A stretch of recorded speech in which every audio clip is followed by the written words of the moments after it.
Okay, so working with, working with solving polynomial equations. We've actually been solving polynomial equations well back into algebra when we were working to solve quadratic equations, because that was simply a polynomial equation to the factor or to the degree of 2. But we're going to work here, and you'll see with degrees higher than 2, and here we have these first examples is what are the real and imaginary solutions to each one of these equations. And we will begin here with A, and you should recognize, even though there is a degree of 2, that we are working with the zero product property here. I have two sets of parentheses. I have the multiplication, which is equal to 0, so I know zero product property. I can take and I can make both of those equal to 0. And then I am just going to solve. So let's see. Okay, so first off, we have x squared minus 1 equals 0 and x squared plus 4 equals 0. So using that left-hand equation first, I go ahead and I'm adding 1 to both sides to isolate my x, my variable. And then, of course, I know that to get rid of x squared, I'm going to go ahead and find the square root here of both sides, and that gives me x. And I know that the square root of x squared is x, therefore, and the square root of 1 is positive or negative 1. So I have two solutions currently of x equals plus 1 minus 1. And now work with the next one.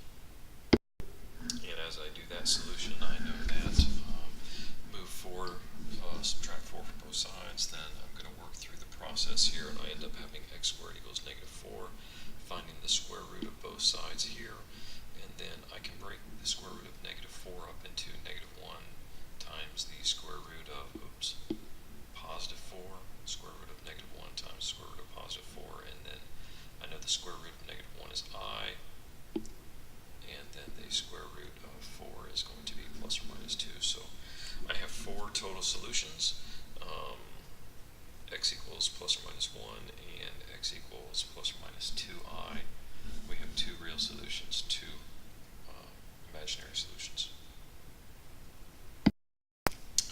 Okay, example number B, what we want to do first of all is combine like terms, get it into standard form, and then see where we're going to go from there.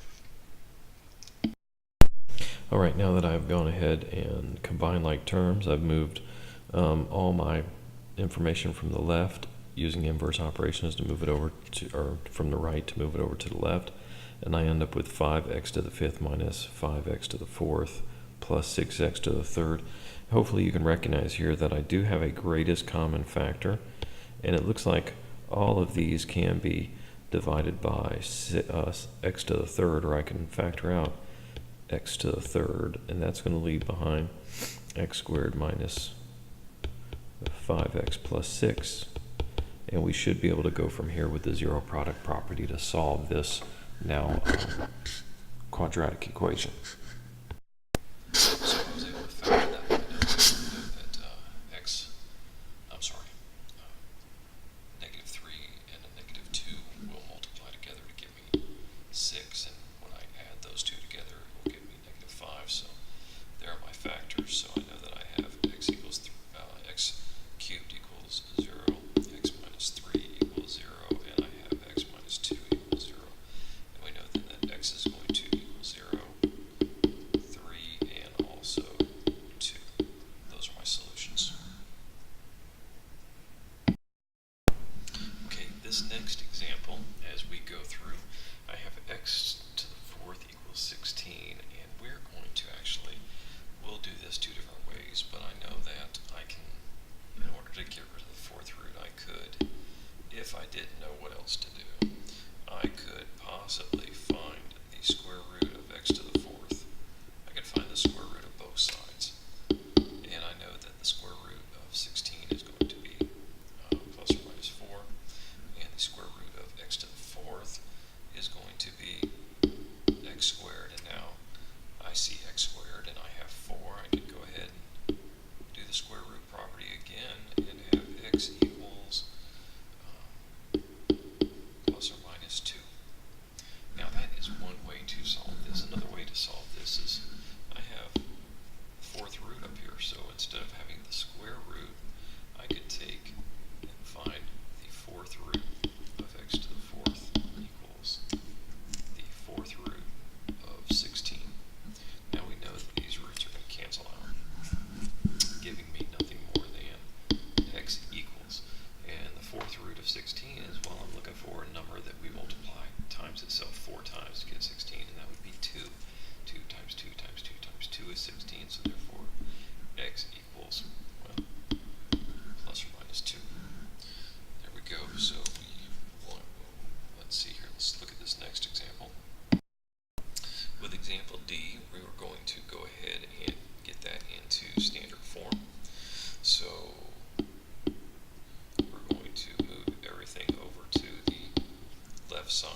minus 2 to the third.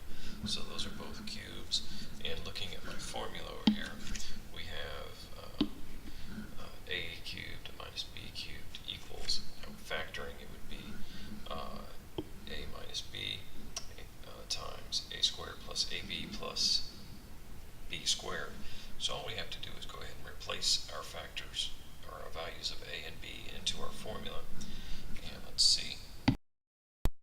And when you do that, you're going to have x minus 2 times x squared plus 2 times x plus 2 squared. When I multiply all that out, of course, I get x minus 2 times x squared plus 2x plus 4. And that is factoring using the difference of cubes.